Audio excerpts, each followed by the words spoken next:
একটা মেয়ে তোকে বিয়ে করার লেগে ধর্নায় বসেছে, বাইরে পুলিশের লোড। মা তুমি কি বলছো গো? আমি ঠিকই বলছি, তাড়াতাড়ি চ।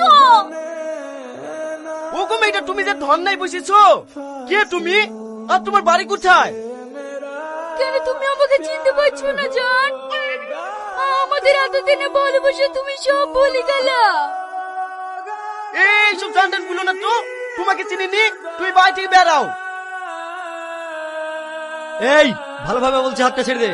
এতদিন মেয়েটাকে ভালোবাসি, আজ বি করা ভয়ে মেয়েটাকে নাচে না ভান করছি না। সত্যি বলছি স্যার, এই মেয়েটাকে আমি চিনিনি, আজ প্রথম দেখছি। এই দেশে আর ছেলে নাই, সবাইকে বাদ দিয়ে মেয়েটা তোর কাছে আসলো কেন?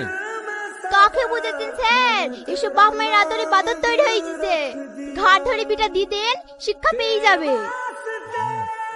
ভাবি তুমি চুপ করো তো। সত্যি বলছি স্যার, আমি এই মেয়েটাকে চিনিনি। ভাবি তুমি বাড়ি থেকে বেরিয়ে যাও তো, সবসময় উল্টো পাল্টা কথা বলা। হ্যাঁ, আমি সত্যি বলছি, এই মেয়েটাকে আমি চিনিনি। এই তুই চিনিস নি না? এমনিতে আমার মান সম্মান সব খালি, তুই আর মিথ্যে কথা বলিসনি। আব্বা চুপ কর জানোয়ার, তোর মুখে আব্বাটা শুনতে আমার ঘৃণা লাগছে।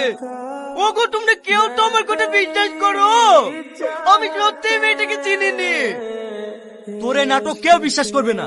আগে বল, তুই ওই মেয়েটাকে বিয়ে করবে কিনা?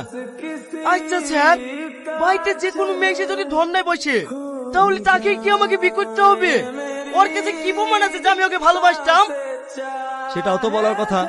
এই মেয়ে, তুমি যে ভালোবাসার দাবি করছো, তোমার কাছে কি কোনো প্রমাণ আছে? অবশ্যই আছে।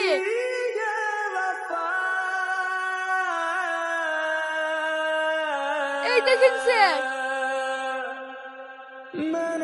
এটাই তো সত্যি বড় প্রমাণ যে তোমরা দুজন দুজনকে ভালোবাসো। আমি তো কিছুই বুঝতে পারছি না, আমার ছবি ওর কাছে গেল কি করি? তোকে কিছু বুঝতে হবে না, যা বুঝার আমি বুঝে গেছি। এই মৌলানা রাখতো, এক্ষুনি বিপরীত দেবো। আমি কি বেকারে পড়ে গেল রে।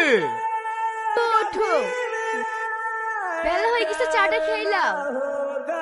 এই এখান থেকে সত্য, নাহলে ভ্যাক করে লাঠি মেরে ফেলে দেবো। চাঁদে আমার আবার মন জয় করতে এসছি না। আর তো তোকে আমি দেবই, তার আগে মাকে পড়াতে হবে। মা, মা, মা, মা, মা, কি হলো? তাড়াতাড়ি এগিয়ে আসো।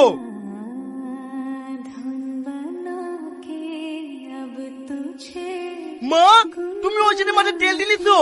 তুমি জানো না ও একটা মিথ্যেবাদী মেয়ে? না রে, মেয়েটাকে যেমন ভেবেছিলাম সেরকম না। মেয়েটা খুবই ভালো, সকাল থেকে ও আমাকে একটা কাজও করতে দেয়নি। থাল মাজা, ঘর ঝাড় দিয়া, খাবার করা সব ওই করেছে। আবার কি মধুর ডাক, শুনে আমার প্রাণটা জড়িয়ে যাচ্ছে। তাহলে ওই চিটার মেয়েটা তোমাকে পটে ফেলেছে? এই তুই ওকে চিটার কেটে বলছি? ও খুব ভালো মেয়ে রে। ও তোমাদের কাছে ভালো হতে পারে, কিন্তু আমার কাছে না। ওকে আমি বাদ দেবো বলেছি, বাদ দেবই। এই সবিকে একই কুলক্ষণে কথা বলছি রে। আমি যেরকম মেয়ে চাইছিলাম সেরকম মনের মতো বৌমা পেয়েছি, আর তাকে তুই বাদ দেবো বলছি? এই কথাটা যদি তোর আব্বা জানতে পারে না, তোকে ঠেঙে মেরে ফেলবে। কই গো, এক গ্লাস পানি দাও। ওই দে তোর আব্বা চলে এসছে, পানিটা দিয়ে আসি কি। আব্বা পানি নেন। থাক মা, তোমাকে আর কষ্ট করে হাওয়া করতে হবে না।